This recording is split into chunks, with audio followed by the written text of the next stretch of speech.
मैं हूं अमित सिंह और आप देख रहे हैं नेक्स्ट इन महाराष्ट्र, एक विशेष बुलेटिन जो आपके लिए देश की आर्थिक राजधानी से जुड़ी सभी ताजा खबरें लेकर आता है। आइए नजर डालते हैं इस हफ्ते महाराष्ट्र की बड़ी सुर्खियों पर।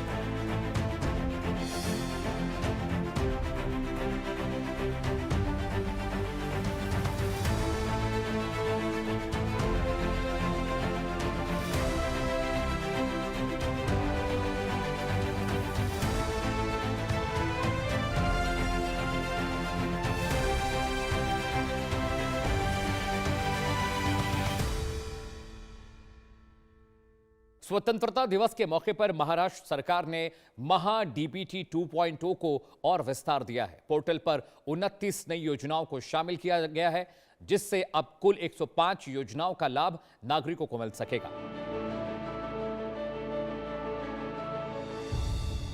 स्वतंत्रता दिवस के अवसर पर मुख्यमंत्री देवेंद्र फडणवीस ने महा डीबीटी पोर्टल पर 29 नई योजनाओं को शामिल करने की घोषणा की। इसके साथ ही नागरिकों के लिए पोर्टल पर उपलब्ध योजनाओं की कुल संख्या बढ़कर 105 हो गई है। मुख्यमंत्री फडणवीस ने कहा कि महा डीबीटी के माध्यम से सरकारी योजनाओं के क्रियान्वयन में पारदर्शिता और जवाबदेही बढ़ी है तथा लाभों के दुरुपयोग पर प्रभावी अंकुश लगा है। सरकार का लक्ष्य सभी कल्याणकारी योजनाओं को पोर्टल से जोड़ना है ताकि नागरिक घर बैठे या सेवा केंद्रों के माध्यम से आसानी से लाभ प्राप्त कर सकें। मुख्यमंत्री ने अन्य पिछड़ा वर्ग तथा उच्च एवं तकनीकी शिक्षा विभागों को बधाई देते हुए कहा कि महा डीबीटी 2.0 का लगातार विस्तार नागरिकों तक सरकारी योजनाओं का सुगम और प्रभावी लाभ पहुंचाने के लिए महाराष्ट्र में डिजिटल शासन को और मजबूत करेगा।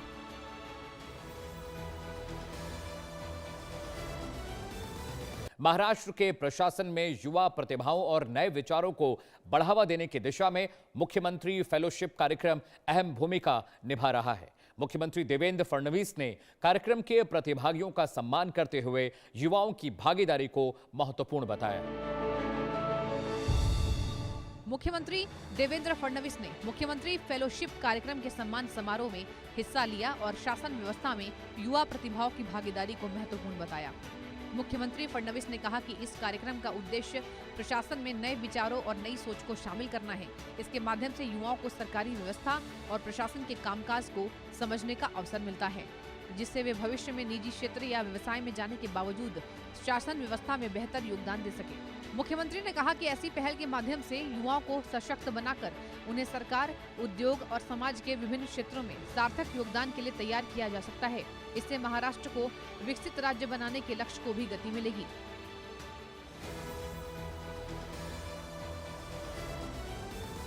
महाराष्ट्र को सूखा मुक्त बनाने के लिए राज्य सरकार एकीकृत जल प्रबंधन पर जोर दे रही है। मुख्यमंत्री देवेंद्र फडणवीस ने नदी जोड़ो परियोजना के साथ जल संसाधन और जल संरक्षण विभागों के बीच बेहतर समन्वय की आवश्यकता पर बल दिया।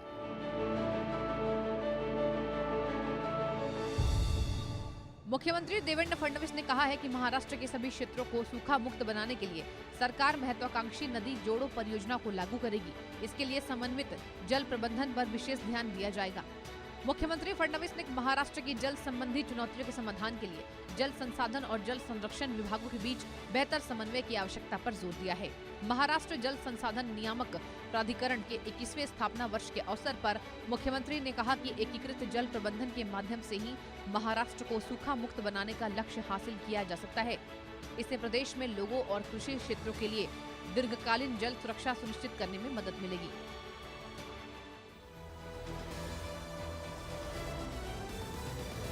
महाराष्ट्र में मराठी भाषा को बढ़ावा देने के लिए चलाए गए बाला साहेब ठाकरे मराठी भाषा पाठ्यक्रम अभियान का समापन हुआ।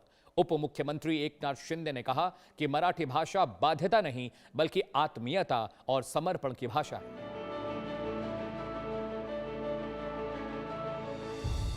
महाराष्ट्र के उप मुख्यमंत्री एकनाथ शिंदे ने ठाणे में बाला साहेब ठाकरे मराठी भाषा पाठ्यक्रम अभियान के समापन समारोह में हिस्सा लिया।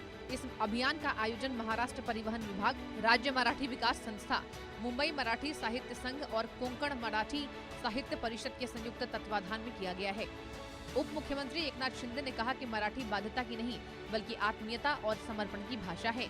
उन्होंने कहा कि गैर मराठी भाषी नागरिकों द्वारा स्वेच्छा से मराठी भाषा अपनाना महाराष्ट्र की सांस्कृतिक एकता और शक्ति को दर्शाता है। उप मुख्यमंत्री ने बताया कि मराठी भाषा पाठ्यक्रम पूरा करने के बाद 1,25,000 ऑटो और टैक्सी चालकों ने परीक्षा उत्तीर्ण की है। 105 दिनों तक चले इस अभियान का उद्देश्य स्थानीय स्तर पर मराठी भाषा के प्रयोग को बढ़ावा देना तथा महाराष्ट्र में भाषाई और सांस्कृतिक सौहार्द को मजबूत करना था।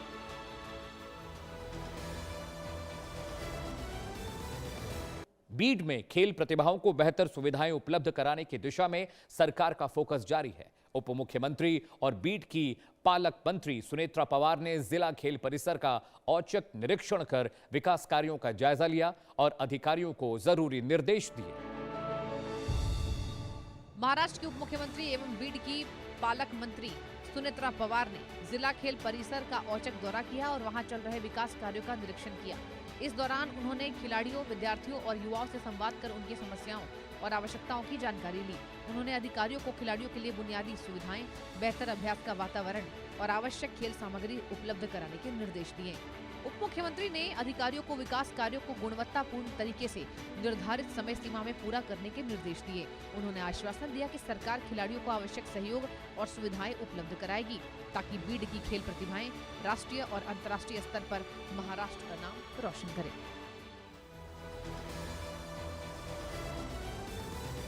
तो ये थी इस हफ्ते महाराष्ट्र की मुख्य और बड़ी खबरें। आप देख रहे थे हमारा विशेष बुलेटिन नेक्स्ट इन महाराष्ट्र। देश और दुनिया की तमाम बड़ी खबरों के लिए देखते रहिए इंडिया न्यूज।